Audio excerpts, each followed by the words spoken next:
Ladies and gentlemen, travel and culture enthusiasts, welcome to an exciting episode of Journey Unveiled, the podcast that takes you on a captivating exploration of our hidden gems and cultural marvels that adorn our incredible nation. I'm your host, Anukth, and I'm thrilled to introduce to you our guest today, a true wanderer and the founder of a remarkable venture, ShivaTells. Welcoming Shiva on JioEvents Studio. Hey everyone, thank you Anukth for the introduction. I hope everyone is doing wonderfully fine. Yes. Uh, I am loving it here. I am amidst the mountains in Ladakh. So, Yes, we have him joining all the way from Ladakh. He is in his trips, but he's going to tell us a lot about this nation and the essence that he has gone and encountered with. How is it in Ladakh to start with? beautiful. Luckily, so this is the perfect time, I think. It's Do bright and sunny. Evenings are slightly cold, so a perfect weather. you have snow right now there? No, just on the far off hills that you see, the far off mountains, like the top is slightly covered, but otherwise it's not the main cities. No, not at all. Oh, nice. It's So sunny and warm. it's a pleasant weather right now. Yeah, quite pleasant. Oh, amazing, amazing. So I have a lot of things because you have been your Instagram page, your Facebook page, um, deep dive so much into tribes, the cultural essence of India, the diversity that we have. So I'll start with a simpler question, then we'll go down into uh, bigger and deeper conversations. So Sure. in your personal experience, have you like experienced or vividly it captures the essence of India's cultural diversity? Do you have an experience like that completely captures the essence of India's diversity? Uh, Anuk, that is exactly what I'm doing, right? So every single day is that experience only. Uh, every day is a surprise because whenever you are going to a new place, you realize there is so much that we don't know. Hmm. There are people who are our our own Indians, fellow Indians, and they are living a very different life culturally, with their food habits, with their languages, everything, right? And it is like we don't even know an iota of it. So it's a surprise every single day, but a very pleasant surprise. So it's like realizing every single day how less we know about our own country. Oh, wow. Like, uh, to like, how do I put this thing? So, India is, both are languages. We have a lot of languages, a Yeah. lot of traditions, and a lot of customs. Not actually that I don't even know if there is a single person who knows all the customs and traditions of India. And even if they have been through it, do they remember it so much?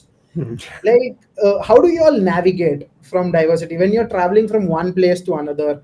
How do you navigate? How do you indulge in it? How do you grasp so much of knowledge about this culture that India comes with, the entire baggage that it comes with? So there is no simple answer to it because it is not easy to answer very in very brief.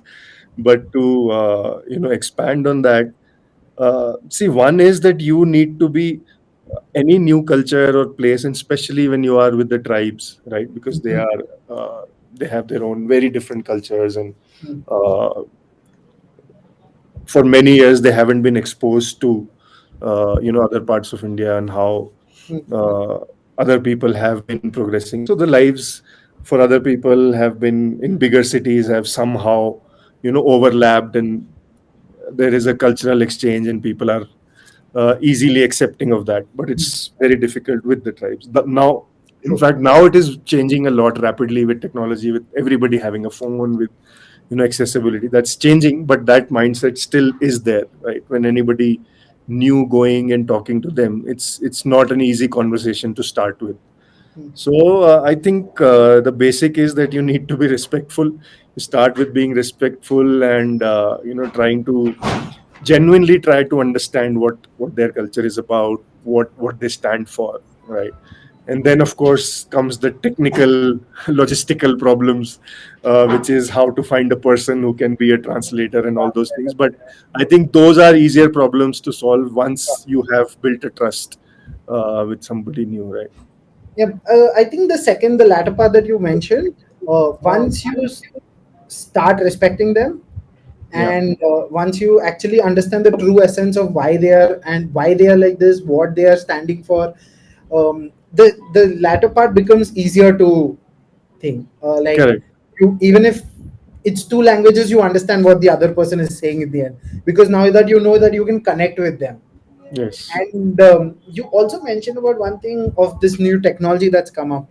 Do you think, like, is technology helping you know more cultures, or is it like the person to person interactions, that actually, obviously person to person interactions has a higher grade over the technology help, but is technology spoiling any part of the cultural diversity that we have? So at least for now, the kind of stories that I try to find, there is very minimalistic help that I get through internet or through technology, because most of it is like not being told, or it's not recorded, or documented yet. Hmm. So that is a problem, but it makes it more fun and more adventurous, because when you truly go to a place and you find something which is absolutely unknown, it's like the feeling that you have is like finding something beautiful. Every single day. Yeah. True, that's nice. um so I would now, like, I would want to divide this thing into few parts of questions. I would be tapping into each essence that is a part of India. So I was saying, now that we have spoken vividly or in a brief about the culture, this the next part of the podcast, I would want to divide the aspects of India into few things that I believe is has made the culture and this place such a beautiful thing. And Hmm. there'll be some questions or conversations where I would be referring India as undivided India, prior to British, prior to Mughals, all those things. Hmm. To just talk You about the talk culture. more or less the India subcontinent. Yes, the entire India subcontinent prior to the undivided part. Yeah. So, to start with, the first aspect that comes to everybody's mind, and when I have been on a few trips, I love this way of being with them. So, which is food.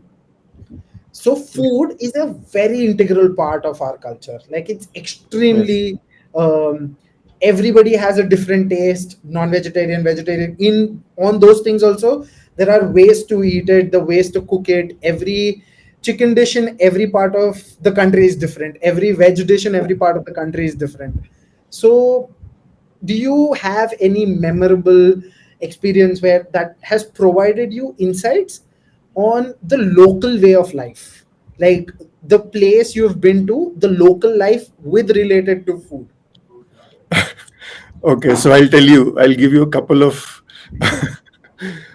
examples on this. But before that, I'll put a disclaimer that, this is, so I am a turned vegetarian. I used to be a non-vegetarian before I started making these videos and Okay. traveling for, exploring cultures. So that gives me a handicap, at least in terms of food, because there are a lot of things which Yeah, I don't eat. yeah, okay, Right. get it. I got it now. Yeah. But then still, so I'll tell you the cultural integration about it. So I'll give you one example of that, right?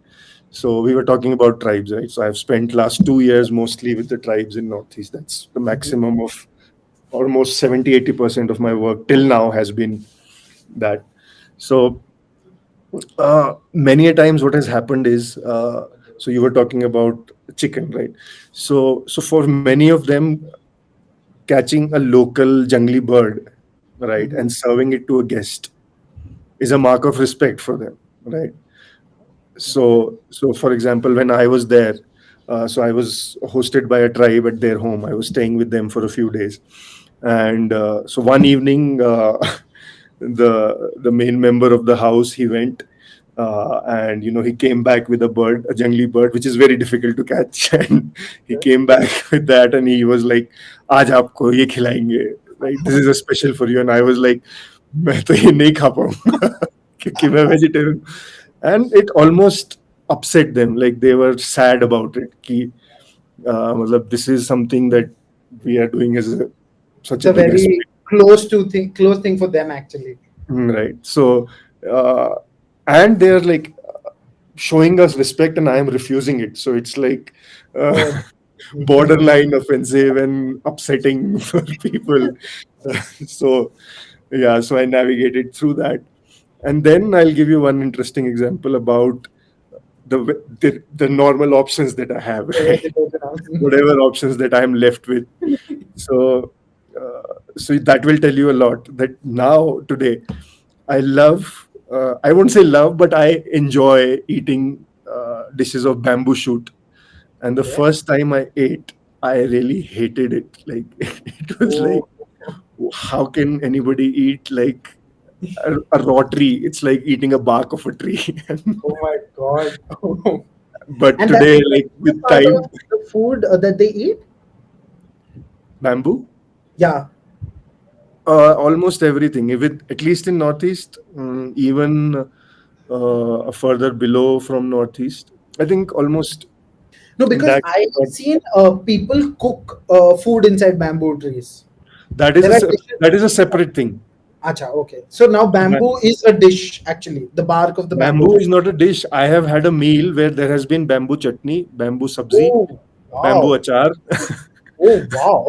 bamboo curry with I rice. would love to taste it. I am a food enthusiast. I would love to travel and taste all these things. So that's what I'm telling you. So bamboo is like a quintessential part of the lives of tribals. They use it. You're saying cooking is one. Eating, definitely eating in every form, from raw to Okay. chutney to a main dish to whatever. Building homes, Oh, right? that's strong uh, enough. Yeah. and No, so but many other ways. Making yeah, true. ropes. They make ropes out of bamboo Yeah, barks. yeah. Really impressive. So now this experience, I have a follow-up question to this category.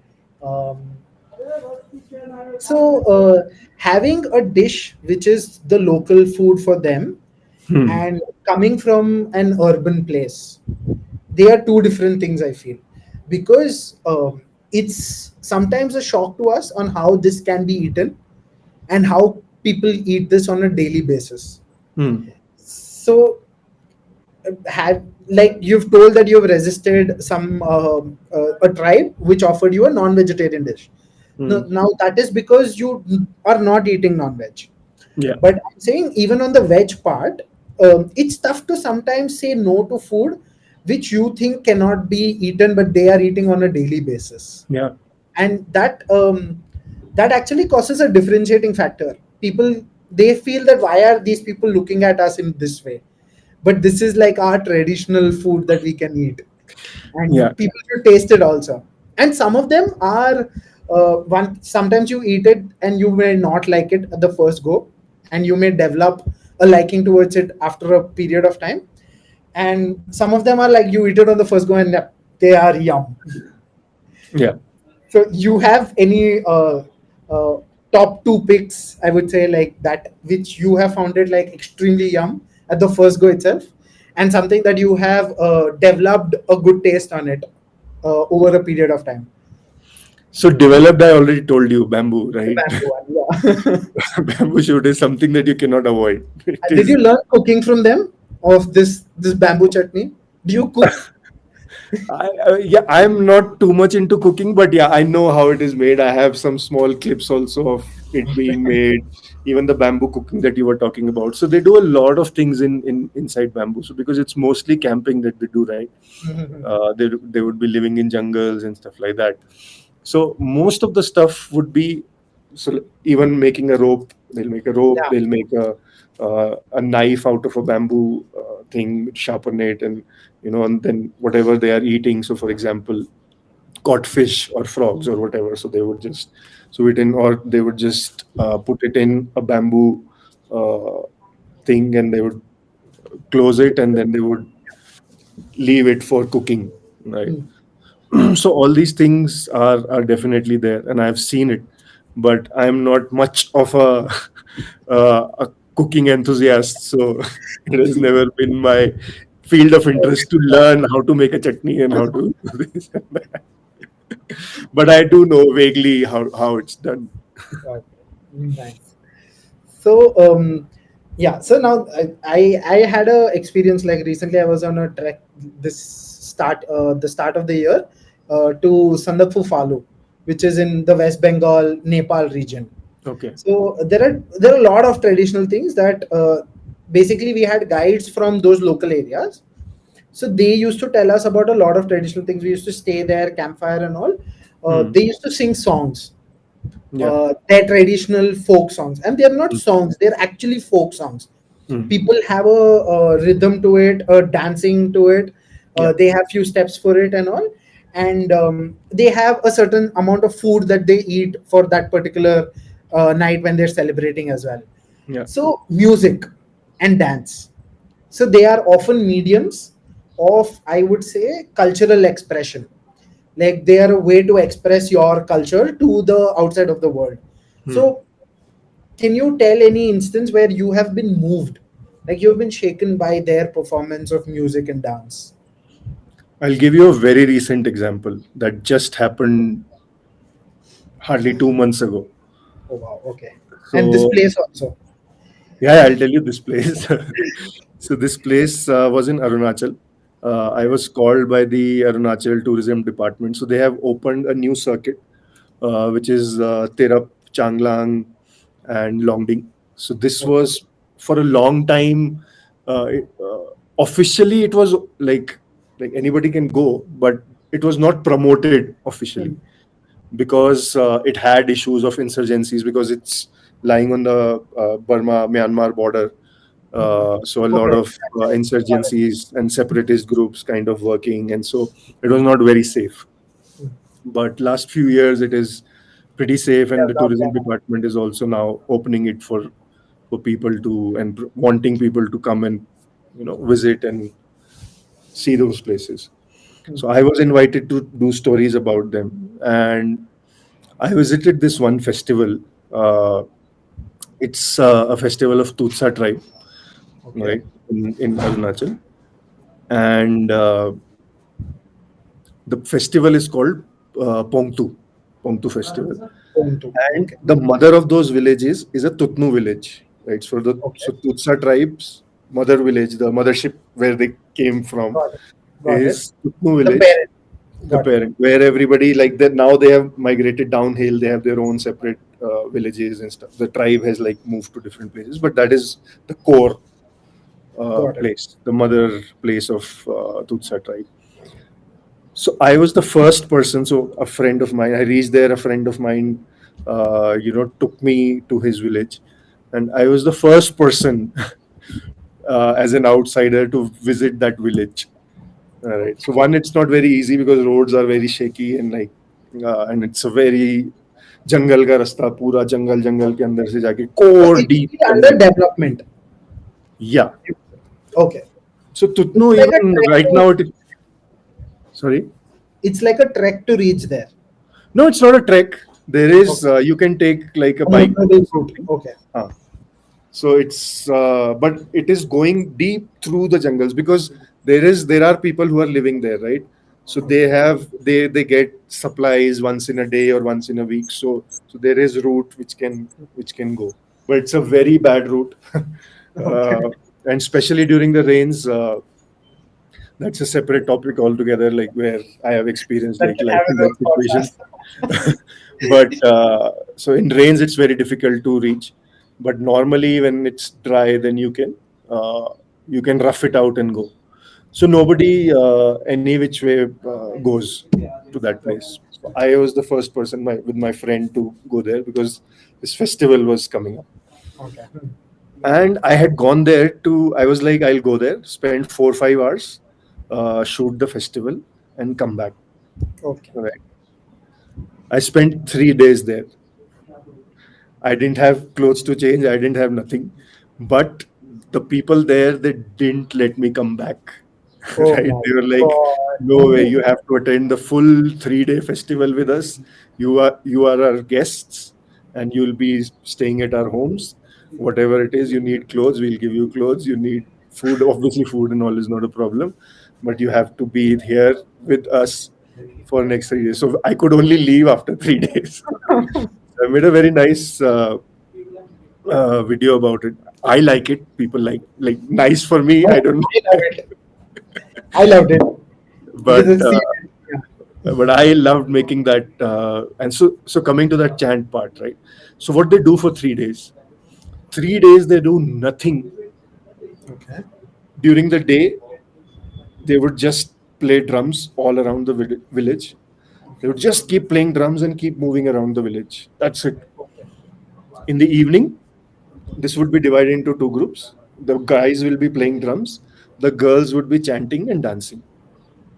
Okay. Okay, so in old days, this used to be a way. So these festivals always were also a means for girls and guys to mingle and know each other, and relationships to happen.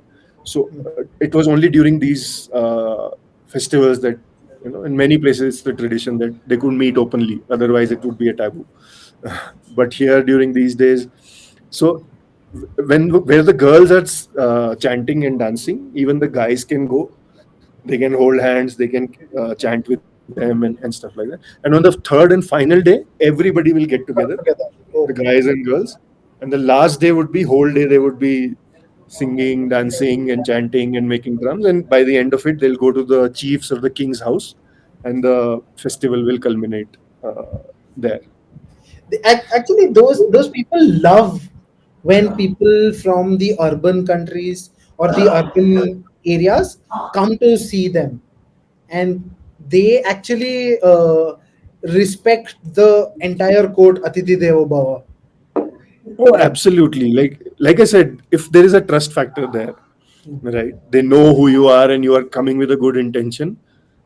They will treat you more than your family. And this I have experienced like day in day out, right? They'll just open everything out for you, open their hearts out, their homes out, everything. And more than that, they would like every single house that I would go to, they would offer some gift to me, maybe a local mala that they wear, a bracelet that they wear, or something or the other, right? That would be given to me as a gift. No, that's So actually very nice because here back here when we are in this metropolitan cities, we have a house, we have a master bedroom that nobody comes. Only we are yeah, allowed to go to the master bedroom. But there are places in the house that and a living area where everybody is allowed. Rest parts nobody is allowed. But I have encountered few places where if you've gone to those villages and to those people, the entire house is for you. yeah, yeah, yeah. How they respect. They would Like they leave don't their care, their yeah, main room for you. Yeah, yeah, they'll leave the main room for you. They don't care, okay, fine, this is only my spot, you're not allowed and all. yeah, They're yeah. like, this is your home, please sit, please use whatever you want, please eat. Because even some places that I went and we were eating food there, they used to cook in their house and they used to sell that food as a business for them. Hmm. um, and their house, they used to not say ki you have to sit here and eat. They used to invite, except for the kitchen where they're cooking, everything is allowed for us to roam and sit and eat and go. Yeah, And yeah. I was so, it was beautiful when meeting those people. They just like welcome you so nicely they welcome you. Absolutely. It's amazing actually. But coming to this chant part, why I told you this backstory was about this festival, right? So 2 nights. So when the chanting that they do, right? The the girls, and so there are only few steps, like 2 3 steps. They would keep holding hands, keep going in circles, and there is a typical step coming forward, going back. And to us, it would sound like a same chant that is happening again and again and again, right? In a local language. But every single word has a different meaning. It has a story. It has their mythology, story of how. For example, story of how, what we are wearing, the traditional dress that we are wearing, where did it come from? The hornbill feather that we have, where did that come from? What is the significance? Where did hornbill come from? What is its story? The things that we eat, for example, pork, pig that we eat, what is the story of the pig? As per their mythology, what is the story of the pig? Why do they eat pig? Sorry. So everything of that sort would have a story in those chants that they would keep doing all night. Unfortunately, even the younger generation there does You not know, understand it. Only the elderlies understand and they keep singing. okay. But so coming to the point, I was so mesmerized with the chant. But मतलब when you see it, you'll feel कि यार ये तो boring है, एक ही चीज बार बार हो रही है. But once you are in it, I was in it for 10 minutes and I could not move out. I was like in a trance. And next day also, like those chants were like ringing in my ear while sleeping. Next day, and I was like humming those chants. It was like so meditative. Oh It was like wow. almost going into a trance. So since you asked this question, this just happened to me too. Oh, that's so nice. I'm glad I made these questions. I'm glad how this is going on because there's so much to get. There are so many things that people actually don't know, and I'm sure that there are a lot of things that you are still about to experience, Yeah, yeah. which I've probably just would be the begun. first time for you, Yeah, yeah. and I've just it's not started. even a start for a lot of people back here with us. So it's like we're waiting to do all these things. So that's exactly like that's nice. That's nice. Um, so now the next part that comes from this entire thing is arts and craftsmanship, and I would say like it's not something. Here is where I told you right that I would talk about the undivided India because it's been ranging from a lot of areas. So we have a lot of arts, and which is not actually told to the outside market. People don't know about it. Even for that matter, Indians don't know about it. We have temples carved out of one single stone, pillars carved out of four pillars carved out of one big stone. They are not bricks and everything. They're all like carvings that have been done. And recently, I have seen our prime minister actually when he goes on his foreign trips, he gives certain set of cultures from each part of India to the foreign diplomats or the delegates there. So how have you ever come across a community that is actually not doing it, and it's preserving the traditional arts, it's preserving the traditional arts in a very unique way? Yeah. So I'll tell you, I'll give you this answer in two parts. Definitely the answer is yes. I have met so many people who are working to, and some very unique ones, which I'm sure I'll give you a couple of examples also as I explain this, which you might not even know. I And might I'll not I'll give an example of a place like Goa. Right? I won't go go to a deep remote deep. place. I'll give you an example of Goa to prove my point. That Okay. so the first I'll tell you the unfortunate part that anywhere, be it remote areas, be it big city areas, be it South India, North India, Goa, anywhere or Northeast, these arts are dying everywhere. It's the same situation, right? There are handful of people who do it, Hmm. either with government support or they are like struggling on their own to like collect some leftover pieces and keep doing out of passion. And that would also be the last generation person doing it. Person doing it. Their next generation would never do it. So it is all our traditional arts. I can say it very confidently Very are done. very sad to hear this actually. Very very sad. Very very sad. So, but like I said, some uh, कुछ कोशिश चल रही है to save, some by the government, some by NGOs, some by their own local efforts. So I'm hoping that a lot of it can be preserved. So I'll give you one example now. I'll come to that. I'll give you two examples. One I'll give you first from Goa. Right. So there is something called Kavi art. Okay, Right. I've not heard about It it. is a temple art. So people Okay. don't even know there are temples in Goa, and there are such beautiful temples in Goa.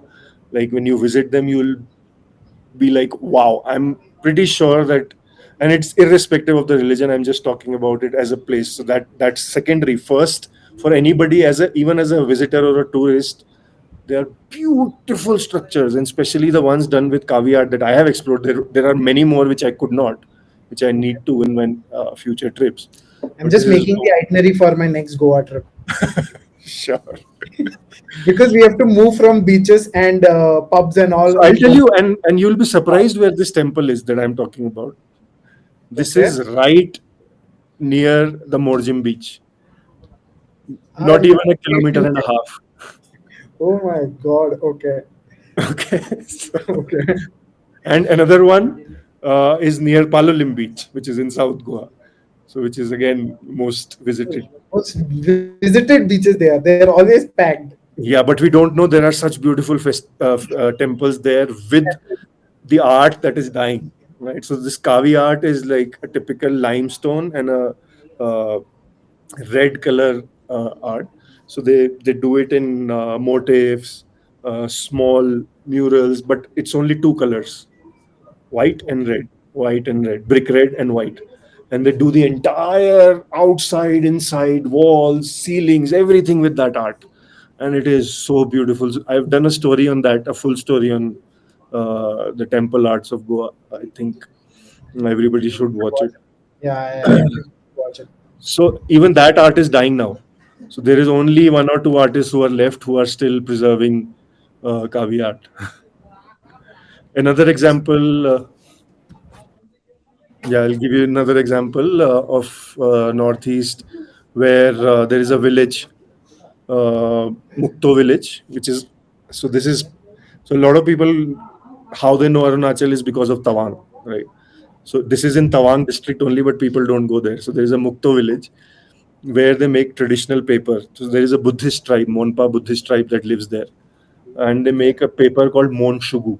It is a traditional paper made out of shrubs. It's not made out of trees. Oh, The It's made out of shrubs which is found on a particular hill. So these ladies they go early morning to collect these shrubs. They come back, and then it's a 4 5 day process to make a single sheet of paper, where they would but like for are they writable papers? Like it's a these are the proper. papers where actually the if you have seen the Tibetan manuscripts and the Buddhist manuscripts and all Okay. the scrolls, Yeah, they yeah, are yeah. actually these are the kind of papers they were made on, but they are dying now. And we are killing Beautiful trees paper, and to it's get like a papers. waterproof. Sorry. We are eventually killing trees to get papers where we could have used just shrubs to get papers. Exactly. So it is a sustainable way to Yeah. make paper also. So when you visit there, you can actually get that paper, and it's waterproof. Like if you sprinkle water on it or a little bit, nothing will happen to it. It's a Oh, very wow. sturdy paper. Oh, So wow. it can last up to hundreds of years Beautiful. without any preservation. It's actually very. Probably the manuscripts and the ones that have been used might be there somewhere. We don't know where it is. Those papers might be there. So yeah, even this art had almost died, but then Khadi Vikas Samiti, the Indian government initiative, I can't remember the full form. Okay. Uh, so they barged in, and then they like promoted these guys to start making more. So in this village now there are 7 or 8 women again who are making it because the They government have is become. buying a little bit of paper and giving them avenues to sell it. So Oh my God. That's. People should take a note of this. If they come across any preserving art form, uh, I think we as Indians should encourage our art forms more than the the robotic made, machine made absolutely. art forms. So people should preserve that thing actually. Saying that when we are moving towards AI, we are not even talking about robotics now. We are saying that the computer will generate the art, whatever we Design want. forms, art forms, and yeah, but I don't know. Like people say, sometimes AI is going to kill the entire cultural aspect. People say no, technology will only give you the solution when technology causes an issue. I don't know what to believe. I think we have to wait for time No, to but say. I think there has to be a balance which needs to be created. Otherwise, it is inevitable that it will die. It'll die. It will die. It is inevitable. inevitably. So a People very should come out conscious of effort. the happy bubble that they are in, the urban bubble that they are in. Uh, they should come out of it to talk about this thing and preserve that thing, because there are a We, handful of people who are only doing not they, we. That is the problem. Everyone thinks that it's somebody else who is doing it. it The starts with problem us. is that we are the ones who are doing it. True, that's true. That's true. Yeah, So even the people who are doing it actually, they would also say, "Huh, they are killing the culture. They are not. Arey, we are not doing it." that's true. That's so true. So true. So from this, we go to the next segment of this beautiful country, which is attire. Every place has its form of dressing, and we have, I don't know how many, because the number of attires, traditional attires that we have, it actually reflects the region, the culture, and the history of that particular area. Hmm. So, do you have any community that you have encountered who still embrace the traditional clothing, and they are not into the urban stylings and all? Unfortunately, no. No. It's the same as the culture thing that we are talking about. The The arts. traditional wear is dying everywhere. It is only left to the traditional events जैसे हमारी होली दिवाली होती है जब हम कुर्ता पहनते हैं या पोंगल होता है या जो भी होता है हमारे festivals that is how it is everywhere even in the deepest of the villages. But still, at least in remote villages, it is still there somewhat. I won't say 100%, 100%. but it is still there. At least the elderlies, they wear it, but the younger generation doesn't. It's only on their festivals that they would wear, or any particular occasion, a marriage or something like that, a ceremony, is when they would wear it. Otherwise, no. No. But so many governments are making initiatives that at least, so they have made it mandatory for many schools, that at least in some colleges, the guys and girls have to wear once a week, they have to wear their traditional attire and come to college or school. So these kind of initiatives, many places they are taking. Taking it. That should be a part of it actually. Yeah, but the situation is Is not not very. so this from this traditional thing, we, as we spoke, like when we started this conversation, we have a multitude of languages. Hmm. Languages is a gateway to the culture.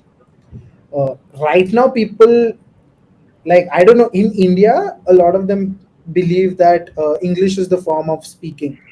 But prior to that, Sanskrit was the form of speaking a long time back, and all the indigenous languages that came up, I believe it's come from Sanskrit. People used to talk in their local languages, but if you have to talk with from a South Indian guy who has to talk to North Indian guy long back previously, they used to talk in Sanskrit probably. I don't know, but I'm thinking it used to be the language.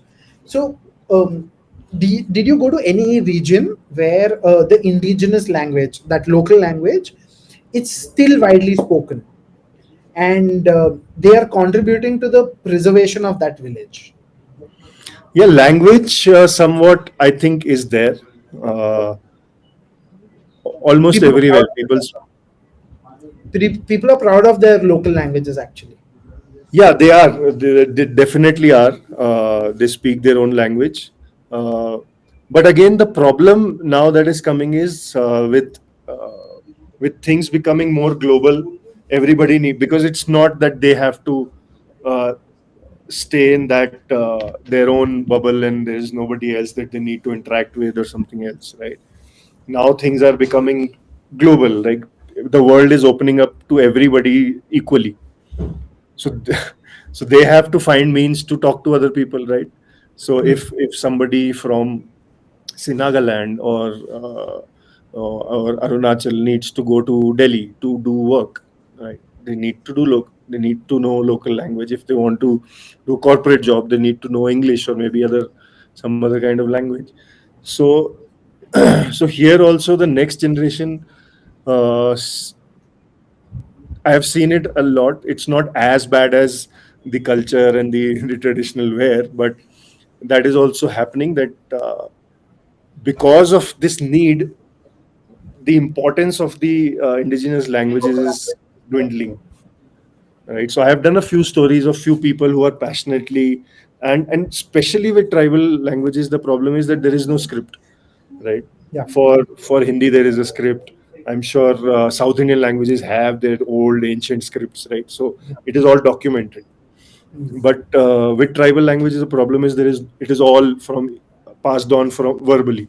There is no written documentation of their language. There is no syllables or anything else to pass it on other than verbally, Mm. like by reading if you can. So there are many people. I did a story of one person in Idumishmi tribe, so two people who have dedicated the last 20 years to creating a script out of their Mishmi language, local Mishmi language. So they have also created a dictionary. So if you say a word in maybe Hindi or English, it will convert it into their local language. So this is at least a way to preserve. So people are making efforts for that as well. That's actually nice. But I'm happy because I've heard a lot of people uh, that the small trips that I've done, they love their local language, but they are also learning the language that has to be spoken so that tourism can be encouraged. Because not everybody who comes there has will be able to speak in their local languages. It's not easy to Correct. learn some of them.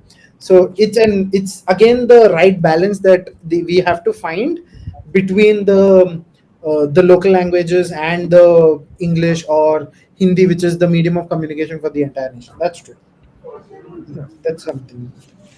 And so the other part is, I would say, is religion. Hmm. So we have covered food, art, craftsmanship.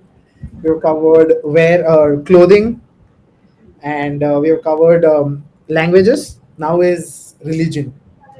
Um, India is that one country, I would say, where um, there are ups and downs of the religion aspects that people portray, but it's actually still a diverse area where you can follow any religion that you want to, and it plays a significant role not only in like the regional culture or but also Indian culture in a whole. So, have you witnessed any coexistence of various religious practices that are happening in one particular area in your journey?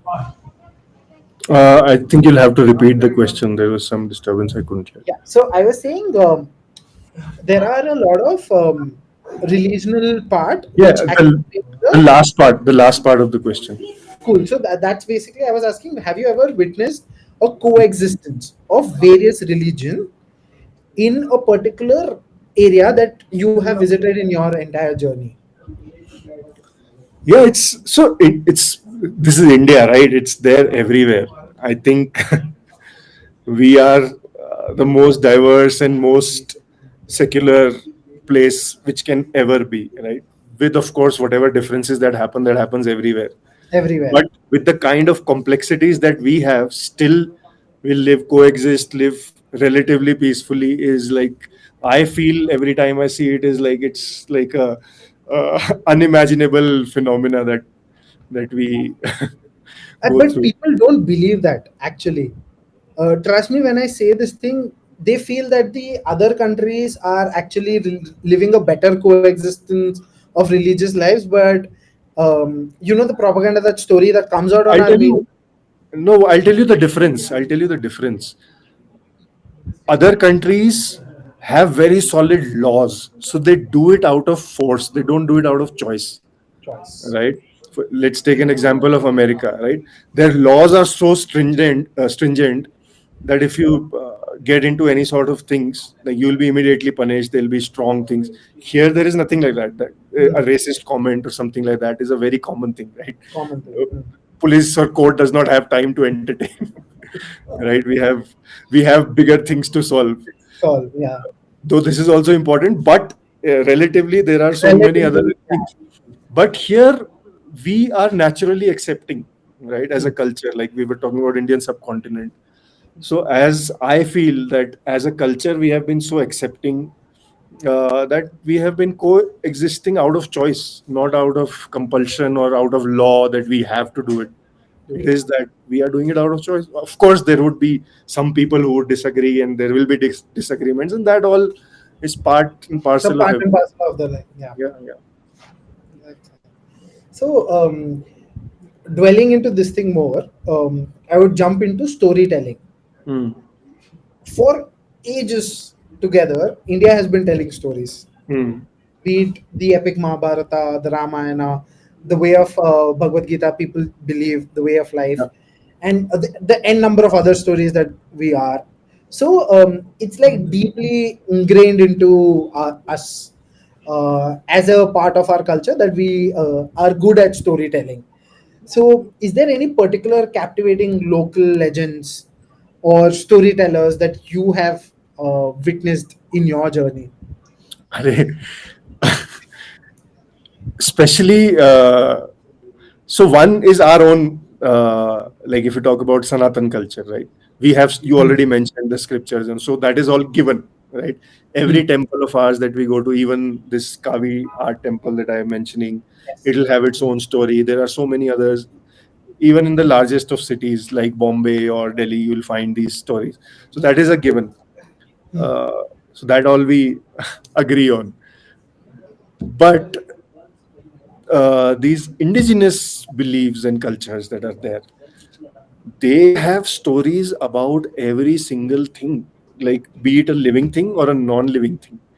They have a story or a folklore of every insect, every bird, every piece of clothing that they wear, every single local drink, that the rice beer that you would have heard of. So Yes, every yes. tribe calls it with a different name, Name. though making is more or less same, but they have their own mythological story of Story. how our first ancestor, whom they considered god, the names are different. For example, there is a Tani clan, so they would say Abu Tani means father Tani. So Abu Tani, how he uh, found this way of making this liquor, and he gave it to us, Hmm. right? And there is a very interesting story where he met some mouse, like mice, while coming back, and then he was getting some medicine, which is like actually, what do they put to ferment, right? Um Yeast. Okay. Huh. Yep. Yeast is a critical component. So they would have a story of yeast. How did their first ancestor got yeast? He got it, he fought with the mice, he got it from the mice, and then there was a squirrel on the way, and the squirrel did this and something. I don't remember the stories exact because they are very long stories, but I'm giving you a gist, right? That Huh. this is the kind of thing every single thing has, including the drink that they drink or the clothes that they wear. The insect, if we talk about insect, they would say that this insect has a mythological story. He has taught us how to make homes. He has taught us how to find homes because एक वो helicopter जैसा एक वो bird वो नहीं होता है उसको, so that Uh-huh. remains near water. So these they would follow that insect, and they would find a place of water, and then they would build homes near that. They would have a story of a spider, of how important spider is in our culture. They would, and their mythological stories would be that spider was a person who used to talk to us. He would, Talk to us. and he would explain us that. So those are the kind of story: how to build a house, how to make it beautiful, how to make it sustainable. So every single thing has a story, and they sing it in their songs. They sing it in their festival. Like one example I already gave you of one Yeah. tribe. That's the same with every. Every tribe that is there. So they have stories of everything and a significance of everything. So it's like the stories are endless. Yeah, that's what they say. Like filmmakers also, if they just sit and think about India and culture, they go into one region, they can have hundreds of stories that they can tell in every movie. 100 films of them are sorted. They can do so much of things. That's how much stories that we have. So true. So now I will conclude with the last, at least according to me, the last part of the whole culture that we have broken down, which is festivals. Hmm. Um, we celebrate probably the same festival but in a different way. It can be Sankranti here, which is Makar Sankranti in Maharashtra, which is Pongal, which is Bihu. It's the Yeah. same festival celebrated in their own traditional form. And that's just one example. Every, like, even Holi is celebrated in a different way, Diwali is celebrated in a different way. Making festivals like a very what do you say, aspect, important, vibrant aspect of the culture of India. So, is there any experience of festivals that you have been on your journey that have caused an impacting, lasting impact on you? That this tradition that they're following is really different, and probably you might go for the same festival in a different area and find something else there. So I already told you about one festival that I Correct. recently attended, right? So one, let me tell you what I have realized. This could be a very vague statement to make, but that is my understanding, a vague understanding, okay? But I think it is more or less correct as per my understanding. All our festivals, right? All our Indian festivals, be it tribal, indigenous festivals, or our own Sanatan Hindu festivals, all of them are related to harvest, change of Harvest. season, True. right? Either it is sowing or So, it is harvesting, yeah. right? Yes. And it is the same everywhere else. So anybody you would go and ask, ये festival किस लिए? Harvest festival है जी. So you go to Nagaland, you go to Manipur, you go to Mizoram, you go to Arunachal, you go to Assam, you go to down south in Tamil Nadu, you go to in west, you go to in south, you go north, you go to Punjab, Hmm. right? Anywhere Everything, you go, every everything is the festival same. is a harvest festival. Yeah. True. So that's a common ground, and it's the same everywhere, right? That is what Everywhere. I have noticed. Hmm. But it is the way of celebrating and the stories, like I said, the stories that go with that their own festival. Hmm. So that is the only change, but that changes a lot, right? That it That changes changes the a lot. colors of their dresses, their songs, their chants, and how they celebrate it, what the rituals that they do in that. So a lot of things. So there is this Oria festival that happens, which I recently attended.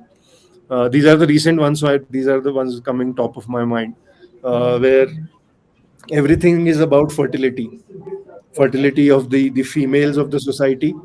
So they celebrate the so it's a women's only festival where any girl who is hitting puberty, uh, they celebrate that, but it is along with the harvest time. So it is that they are praying for the fertility of the womanhood, so that there are the clan grows, the tribe grows, and healthy kids are born. And similarly, with the cattle, the crops that they have sown, everything is prayed to. There are rituals made to that. So yeah, so this is one festival, Tathavan festival it's called, which I recently attended. This is a women's festival.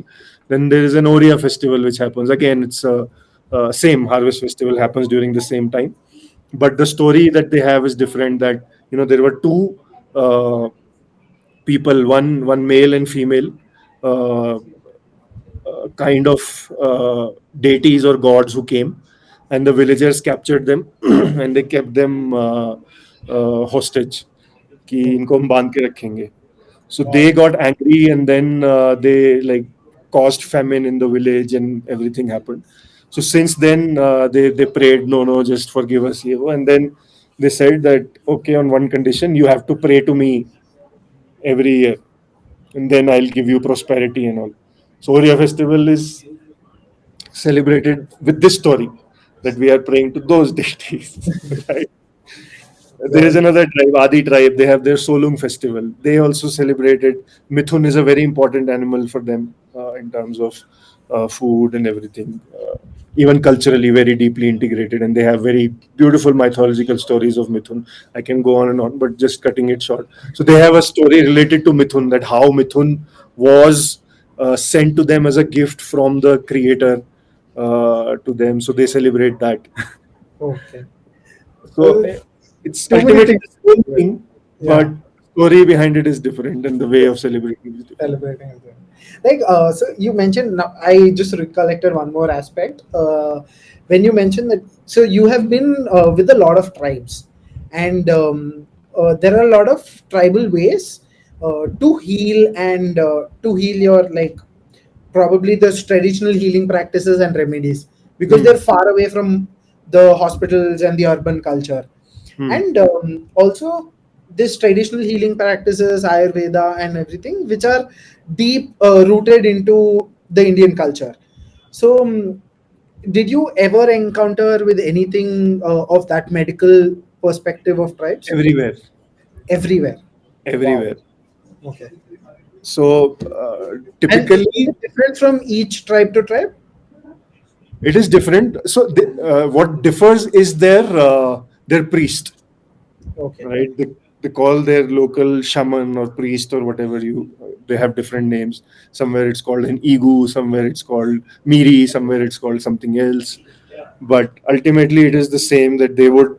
They are the kind of shamans who are believed that they transcend to a different world, to the parallel world, understand what is the problem, and then they solve it. So typically for them, how it is solved, more or less, it's the same with many tribes. That they see it in the so they cut a chicken and they see it in the chicken liver of what the problem is. So if somebody is ill and is not getting healthy, or somebody has a major problem or something like that, so they would see it through the chicken liver, and then they would find tell a remedy that now make a sacrifice of a dog or something like that. So they would transcend to the parallel world, come back, and then give a remedy accordingly on the seriousness of the situation. Wow. I've seen it like so many times, Oh like the wow. rituals happening, the sacrifice happening. I have seen. In fact, one of the tribes, what they do is they still follow shamanism to the core. So even if there is so you were talking about medical things, that is a given. But even if there is a dispute, a social dispute, like somebody uh, stole something, Mm-hmm. and people are accusing a person that this person stole from me, but there Mm-hmm. is no proof, right? So the same shaman would solve the problem. They would give him, so they have something called ipuhu, which is a boiling water test. So they would ask the culprit to put a hand in boiling water. If he's the culprit, his hands will burn. If it's not, then he nothing will happen to him. And this is Is right it? now. It still happens. I have seen it. So this thing that right now it is with boiling water. Earlier in old days, it used to be with molten lead. These kind of tests. Oh my God. So yeah, I have. This all happens today. Of course, like I said, like all cultures, this is like very few people, but it is still happens. There are still these priests who practice it. There are still people who go to them. But there are hospitals also. There are doctors also, and the people of same tribe who are doctors are against it. That this is all, is not true, and this does not happen. You should come to doctors. So those kind of conversations also happen. It's also like a lot of the belief that they have on those traditional practices. Like they Yeah. believe that this can actually help you with a certain thing. That's Yes. Yes. I have seen it from my own eyes so many times, oh like that. up close. I've seen it from the diagnosis through the chicken liver to the actual sacrifices. Mm. That's nice. That's super good. So yeah, I think I have divided India into proper the cultural part. I think we have covered each segment that we have. I have a final question. Probably it's a two-part question. Uh, so it goes like, as you venture into remote areas, uh, you have to witness a balance between the urban or the modernity and the traditional ways of life. Hmm. So how did you do that? This is one part of the question. Second is, people who are the travel enthusiasts, the cultural enthusiasts, the younger generation, people who are following you, travelers. they want to, if they want to hidden like uncover the hidden gems of India, get to know the cultural aspects of India. What do you have as an advice to them? So the first part of the question I could didn't understand. So what is it that you are asking? The how did I How do you find the balance between the modernity and the traditional aspects of India?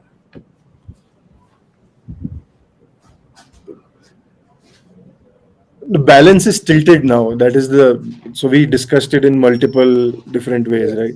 Balance is getting tilted towards modernity, right? Everybody wants to become modern. Everybody wants to be Western educated. Everybody wants to wear Western clothes. Everybody wants to so modernity in that sense. So that is happening everywhere. So partially it is good, partially it's bad because uh, I have a lot of these discussions with my friends. Right, every house, the old sustainable houses that you know the villagers used to have, not just Northeast, everywhere in India. Right, they are so sustainably made as per the geography. Right, जहाँ पे mud easily available है, like Rajasthan, they would make mud houses. Places like Northeast where bamboo is easily available, they would make bamboo houses, and they would make it so sustainable that every single piece of it, every single shack has a relevance, has a purpose, and has a meaning, right, and a functionality which will Yeah. serve them. So all that is now dying, and houses are becoming concrete, right? So neither are they sustainable, and secondly they are harming the environment, that is for sure. So but everybody wants that now, right? You cannot deny it to anybody, and it would not be right because that would be It's a new hypocritical, way of like life, "तुमने तो actually. अपनी बारी में कर लिया but तुम मत करो." Uh, Right? So but I definitely have this conversation with them that I regret it, and today you are not realizing it. Today you want a concrete house and everybody is discussing हाँ आप पैसे आते ही सबसे पहले घर concrete बनाएंगे. So I said you don't know what 10 years or 20 years later how you will regret it. But yeah, it is inevitable. yeah, and the follow-up question on your advice to travelers who. On the advice, first is I would love for more people to get interested in showcasing cultures and traditions, because there are I have hardly met anybody who's because Doing that. one, it is not easy. It takes a lot of effort, lot of research, and it's a painful process. It's not just travel where you go and see nice places, make nice videos, tell something about them, and document it and come back. It takes a lot of research work. It takes a lot of going to these places, spending time with them, trying to make connect with them. So one is I definitely encourage people to do it, because it goes back to the time that it is we who are killing our own culture. So this is our responsibility to find these cultures and tell about these cultures, so that it is one known to entire India and the world, and that is when people would want to protect it, right? Something that is unknown, nobody, even if I have something which nobody knows about, nobody will even bother. Even I won't bother कि हाँ यार ठीक है खत्म होती है तो होने दो. But when I have something which is precious, and when everybody else, an outsider, sees it as precious, then I would also make efforts to Efforts preserve it, to. right? So but yeah, it takes, like I said, so you need to be prepared to rough it out. And a few pointers which I already gave, that you need to be respectful, you need to be when you actually eventually reach out to these people, you need to be uh, and you need to be genuinely interested and respectful to them. That is only when you will get that reciprocation, and they would give you what you want. That's amazing. That's so true. That's so. And also, sustainable traveling is something that people should. Like we have seen a lot of things like influencers and bloggers. Like y'all get a part of the world to us. Like what happened with Kedarnath, or you. There is a part of the world that there is, and we go with the entire troop. We dump all the garbage there. We don't care about what we are doing in the trip, and then we come back to our normal house.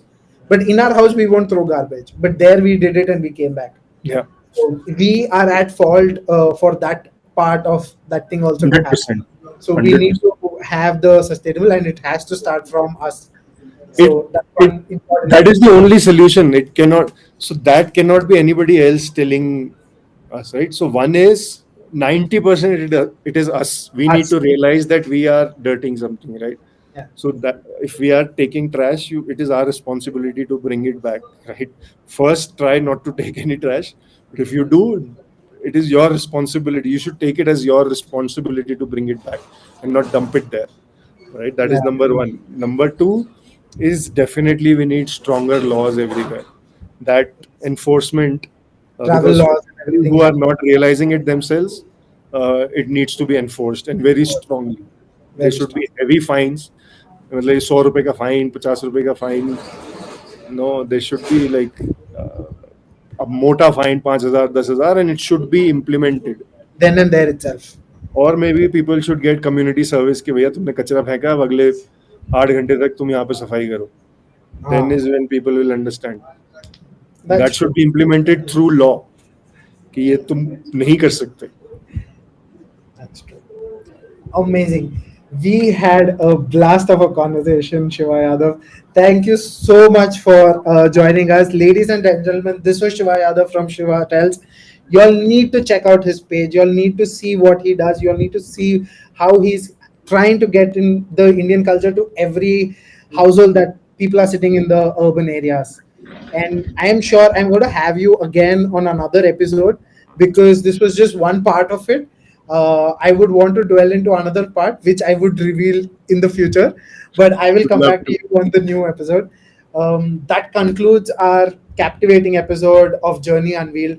It was a pleasure to have you on the show, Shiva. Thank you for inspiring us and every enthusiast out there. Thank you for tuning in. And until next time, keep exploring, keep discovering, keep your hearts open to the beauty that surrounds us. I'll try my best. And as I say at the end of each and every video of mine, it should be khushiya always. So Khushiya always. I'll keep doing that. Amazing. So, guys, if you have enjoyed this video and found it insightful, please do hit the like button and share it with your contacts. We at JioEvents Studio are committed to bring you more such content on variety of topics from culture to inspiring talks to texts and a lot of other topics. So, to stay updated and never miss out on a episode from us, do subscribe to our channel and hit the bell icon to never miss any update from us, and follow us on our social media handles. With that, we bid you adios and we look forward to seeing you in the next one. Thank you, guys.